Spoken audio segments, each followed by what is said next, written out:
Bonjour à tous, ravi de vous retrouver pour ce nouveau numéro de la politique CNet LPCN. Pour les intimes, c'est aussi le hashtag pour commenter l'émission. Toutes les semaines, avec ma bande de gazouilleurs, je décortique l'info politique version numérique. Mes gazouilleurs du jour, Thibaut Pézra, bonjour. Bonjour vous êtes, Caroline. journaliste à Marianne et vous suivez plus particulièrement l'UMP. À vos côtés, Philippe Moreau-Chevrolet. Bonjour Philippe. Bonjour Caroline. Vous êtes communicant et président de MCBG Conseil. 5e conférence de presse pour François Hollande, internationale, mais aussi affaires intérieures avec les questions de citoyenneté, de politique de la ville, d'éducation ou encore de sécurité. Le président de la République a souhaité, lors de son grand oral, prolonger l'esprit du 11 janvier. Hashtag ConfPR, la prestation du chef de l'État aura été largement commentée sur les réseaux sociaux avec des dizaines de milliers de tweets plaçant le mot-clé en tête des tendances de Twitter. Thibaut, comment vous avez apprécié ce grand oral? C'est une prestation réussie selon vous ou pas?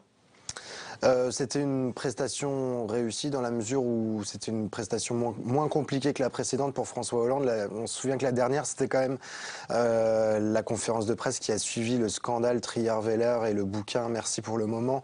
Là, c'était beaucoup plus simple et d'ailleurs, il y a eu une inversion dans l'ordre des sujets balayés. Ils ont commencé par les sujets internationaux et donc du coup, j'ai l'impression que ça a un peu cadré et un peu donné du sérieux dès le début à cette conférence de presse et du coup, c'est pour ça que j'ai trouvé François Hollande plus à l'aise que lors de la précédente. Et vous, Philippe? Oui, il y a un grand changement, c'est que maintenant il a un cap en fait. Donc il est toujours aussi flou sur les mesures qui doivent être prises, etc. Toujours... Il n'a plus de pédalo? Voilà, il a encore un pédalo pour la partie où il détaille les mesures, mais pour le reste, il commence à avoir un plus grand braquet parce qu'il y a un cap en fait maintenant, qui est l'esprit du 11 janvier. Son cap, c'est ça, c'est la défense de la République avec des valeurs claires, laïcité, voilà, on va défendre notre modèle français. Ça donne un cap, une vision, quelque chose qui structure et qui cadre l'ensemble de son intervention. À partir de là, on peut oublier voilà, le flou relatif sur le reste parce que tout a été un peu improvisé. On sait qu'il a consulté les ministres la veille pour avoir des idées nouvelles. On sait que ça a été un petit peu un patchwork. On l'oublie parce qu'il y a un cadre, il y a une direction. Ça, c'est nouveau et c'est intéressant. D'ailleurs, il a commencé à l'heure, ça a duré 2 heures. Et ça s'est terminé à l'heure. Et ça s'est terminé à l'heure, c'est quand même incroyable. Et on a eu qu'un quart d'heure de discours au lieu de 45 minutes. Et justement, il y a eu toute une communication aussi, Philippe, en amont. Dans l'Obs, on a le droit à la jeune garde du président, donc c'est conseillé. Il y a eu des papiers dans Le Monde aussi, donc quelques jours avant, en fait, cette conférence de presse. Il y a une mise en scène des conseillers de François Hollande. En fait, l'idée, c'est de montrer que François Hollande est en mouvement et qu'il est entouré par des jeunes gens dynamiques et branchés sur les réseaux sociaux pour donner une image un peu plus moderne du président. D'ailleurs, excusez-moi, je vous interromps 2 secondes. Gaspard Ganzer, donc le conseiller communication de François Hollande, a tweeté les coulisses. On voit François Hollande sur son bureau avec une photo en train de préparer l'exercice. Oui, il l'avait fait et c'était très bien fait durant les événements du 11 janvier. Pendant les attentats, on voyait Hollande dans la Situation Room, on voyait Hollande dans son bureau prendre des décisions. C'est pas encore à l'américaine, bon, on est très loin de ça, parce qu'aux États-Unis, il y a un photographe qui s'appelle Pete Souza qui photographie tout à la perfection. Là, c'est bricolé, voilà, c'est un petit peu, c'est un peu français, quoi. C'est un petit peu, on improvise, mais c'est quand même fait. Voilà. Est-ce qu'il n'y a pas un décalage à montrer justement, donc qu'il a des conseillers jeunes? Surtout, en fait, le problème surtout, c'est que dans la séance photo, ces conseillers n'ont pas l'air si jeunes que ça. Ils ont l'air jeunes effectivement du faciès, mais dans le style, on reconnaît pas le move des jeunes trentenaires dynamiques. C'est pas des trentenaires, voilà, ça correspond à aucun code en fait. Ça correspond pas au code des trentenaires barbus hipsters. Ça correspond pas au code des trentenaires qui habiteraient pas Paris ou qui seraient pas dans les grandes métropoles. Ça correspond à aucun code. Donc c'est des jeunes, un petit peu musée Grévin, où on a l'impression qu'ils sont conservés dans de la cire. C'est un peu particulier et c'est assez raté cette opération. Ils sont hors sol un peu. Ils sont hors sol et ça donne pas du tout l'impression que le président est jeune. C'est très bizarre. En même temps, si on avait des hipsters conseillers de François Hollande, tout le monde se moquerait. On dirait qu'ils manquent de sérieux. Quand même, voilà, ils sont pas sérieux. Ça prouve qu'il fallait pas faire cette opération de communication. Il y a des choses qu'il ne faut pas faire. Il n'aurait pas fallu faire ça. Pas de cette manière-là. C'est surtout la question politique que ça pose, c'est pourquoi mettre en scène ces conseillers. Ça a commencé sous Nicolas Sarkozy avec, si je me souviens bien, Henri Guénaud qui était conseiller spécial du président de la République. Jusqu'à maintenant, on n'avait pas de conseillers balancés dans les médias de cette manière-là. On avait des représentants politiques, des ministres, évidemment, mais pas de conseillers. Et visiblement, Hollande suit la même tendance. Il y a eu beaucoup de commentaires sur les réseaux sociaux. C'était quoi la teneur? J'ai trouvé ça un petit peu moins moqueur et un petit peu moins déchaîné que lors des précédentes conférences de presse. Il y a quand même eu la séquence mouche sur le front. Alors, racontez. Qui a fait rigoler pas mal de personnes. Bah, c'est juste qu'une mouche s'est glissée dans la salle des conférences de l'Élysée et s'est posée où? Bah, comme par hasard sur le front de François Hollande au moment où il parlait et au moment où la caméra était en gros plan, évidemment. Il y a eu la crotte de pigeon en fait pendant toujours un petit détail. la manifestation. Donc maintenant c'est plus la pluie, ce sont les animaux, les insectes. C'est le petit détail qui tue. Oui. C'est le Pierre Richard de la politique. Voilà. Et donc sur les commentaires sur les réseaux, vous aussi, vous avez trouvé ça que c'était plus sympa. On n'a pas parlé d'ailleurs de la cravate.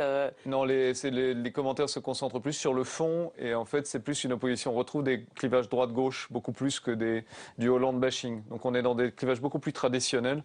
Et c'est la droite qui va attaquer Hollande en disant il n'y a pas de propositions concrètes, on attend des propositions, etc. Mais comme le fond maintenant prête beaucoup moins à rire concernant François Hollande, c'est plus politisé qu'avant. C'est moins personnalisé. Voilà. Et l'UMP a tenté quand même de faire un hashtag bilan Hollande. Il y avait une sorte de riposte. L'UMP a déployé un dispositif assez intéressant. Ils ont sorti à chaque tweet, les tweets qu'ils envoyaient étaient assortis d'une photo avec une sorte de montage photo avec un comparatif, ce qu'il a dit il y a quelques années et ce qu'il dit aujourd'hui, tout ça. Et sur le dispositif de communication en ligne, c'est plutôt intéressant. C'est assez novateur par rapport à ce qu'ils font d'habitude. C'est pas non plus la révolution du siècle. Philippe, alors est-ce qu'on peut dire que Hollande a désormais tourné la page du procès en illégitimité, en amateurisme? Oui, aux yeux de sa base à lui. C'est-à-dire qu'en gros, quand on regarde les sondages, cette séquence-là, ce qui pousse Hollande dans sa popularité, c'est les élites de gauche. En gros, c'est les cadres sup qui votent à gauche. Et c'est ça qui commence à structurer. Donc, à leurs yeux, à eux, au fond, il est devenu légitime. Dans son propre camp, il est devenu légitime. Et ça, je pense, à moins qu'il fasse des grosses erreurs, on n'aura plus de retour en arrière.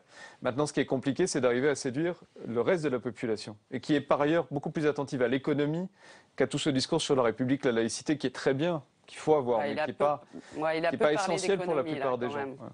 Vous pensez, vous, Thibault, qu'il a...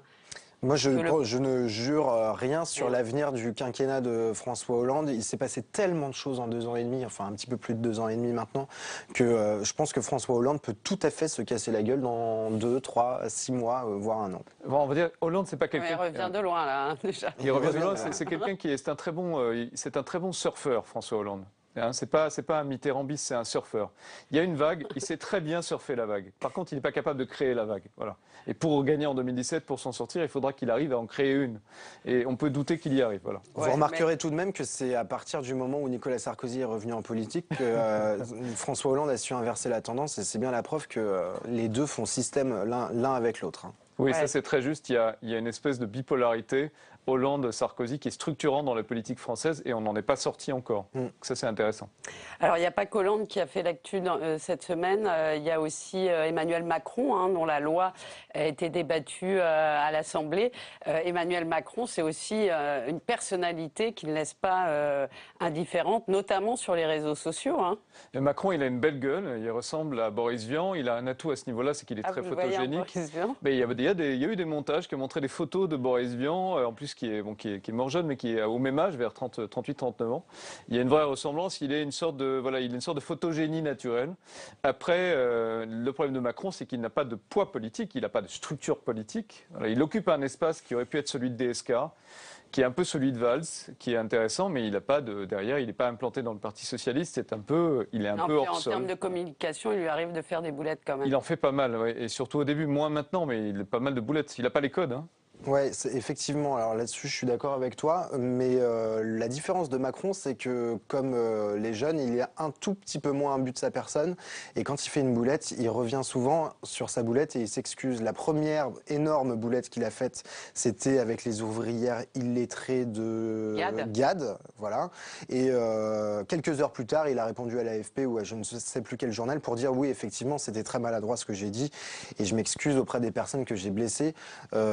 réagir aussi vite sur une boulette de cette ampleur, c'est assez rare en politique. Et Macron a la particularité maintenant de mettre de moins en moins de cravates. Donc il essaie de ressembler à la nouvelle génération de leaders de gauche, donc les Renzi, les Tsipras, les Iglesias, qui commencent à ne plus porter de cravate. Et ça devient un style des jeunes leaders de gauche. Il essaie de se gauchiser comme ça. On va bientôt l'appeler le Kennedy du PS. Voilà. Tous les il manque pas grand-chose.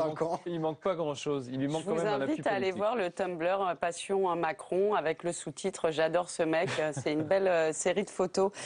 Sarkozy a lui aussi, alors lui, il a eu une seule semaine, hein, son leadership contesté au sein de l'UMP à la suite de la législative partielle dans le Doubs, où le candidat UMP a été éliminé. Et vous avez révélé, Thibault, que lundi, en plein débat donc sur la stratégie à tenir, il était donc à Abu Dhabi pour une conférence. Oui, le dimanche soir, il apprend donc que sa famille politique, l'UMP, est éliminée de la législative partielle dans le Doubs, ce qui n'est pas arrivé depuis 2012, depuis l'élection de François Hollande. Donc c'est une petite catastrophe à l'échelle de l'UMP et dans la nuit, il s'envole vers Abu Dhabi pour une conférence bien évidemment rémunérée plusieurs dizaines de milliers d'euros, voire plus, on n'a pas le montant exact. À ce moment-là, ce jour-là, il y a NKM, Wauquiez, tous qui font valoir leur position sur doit-on appeler à voter PS ou à l'abstention dans cette élection. Nicolas Sarkozy ne tient pas ses troupes, en tout cas ce lundi-là. Et le lendemain, il y a un bureau politique crucial pour l'UMP, lors duquel on va voir la famille UMP se déchirer vraiment en deux clans, qui se finit par un vote par 22 voix contre 19. Il ne pouvait pas arriver pire pour l'UMP. Et donc c'est quand même très malvenu, les révélations dans Marianne. Oui, absolument. Aller faire une conférence pendant ce temps-là, rémunérée, puis le mélange des genres. Le point faible de Sarkozy, ça a toujours été le rapport à l'argent. C'est le cas depuis le Fouquet's. C'est d'ailleurs ce que lui reprochent le plus les Français. Et ça revient, et c'est qu'il donne l'impression de ne pas être capable d'avoir le sens de l'État et d'être plus préoccupé par d'autres choses qui ne sont pas très compatibles avec la fonction qu'il ambitionne de réoccuper. Il y a une vraie interrogation, et même ses troupes s'interrogent. Même quand on parle à des jeunes sarkozystes, ils s'interrogent, des jeunes élus sarkozystes. Ils se demandent s'il a bien réalisé, bien mesuré ce qu'il est en train de faire. Parce qu'il n'y a pas de vrai travail sur lui, sur son image, il n'y a plus de stratégie. C'est de l'improvisation, c'est un petit peu dangereux parce qu'il peut aussi disparaître du paysage. C'est possible. La flamme. Il y a des gens beaucoup plus doués que lui à droite aujourd'hui, qui s'appellent le Front National et Marine Le Pen. Et il n'est pas garanti que Sarkozy soit le meilleur candidat parce que de l'autre côté, centriste, on a Alain Juppé qui commence à dire je veux agir pour la France, d'ailleurs c'est le nom de son site, et qui commence à dire envoyez-nous de l'argent, envoyez-nous des moyens, et peut-être qu'il serait capable de faire sa propre organisation. Voilà. C'est pas exclu. Philippe parlait d'Alain Juppé, c'est Alain Juppé, Bruno Le Maire ou François Fillon qui vous ont donné cette info. Je ne sais même pas quoi répondre, Caroline, vous êtes journaliste, vous savez très bien que je ne dirai rien. Il y a juste une chose que j'aurais voulu ajouter à propos de cette conférence d'Abu Dhabi, c'est que ça donne quand même l'image de quelqu'un qui se contrefout de l'avenir de sa famille politique. Il est revenu de sa retraite par la petite porte en devenant président de l'UMP, alors qu'on pensait qu'il allait devenir candidat à la primaire et ensuite président de la République éventuellement. Et en fait, il a fait le choix de revenir par la présidence de l'UMP, mais l'image qu'il donne surtout là, en partant le lendemain d'une défaite et à la veille d'un bureau politique, c'est qu'il se contrefout de l'avenir de sa famille politique. C'est surtout ça qui est grave. Vous n'avez pas dû vous faire des copains, en tous les cas. Je vous le confirme. Dans l'entourage de Nicolas Sarkozy. Merci à tous les deux. Merci à vous de nous avoir suivis. Vous pouvez revoir cette émission en VOD sur publicsena.fr. Et puis, bien sûr, j'attends vos commentaires, vos facéties sur mon compte Twitter. Salut à tous, à la semaine prochaine.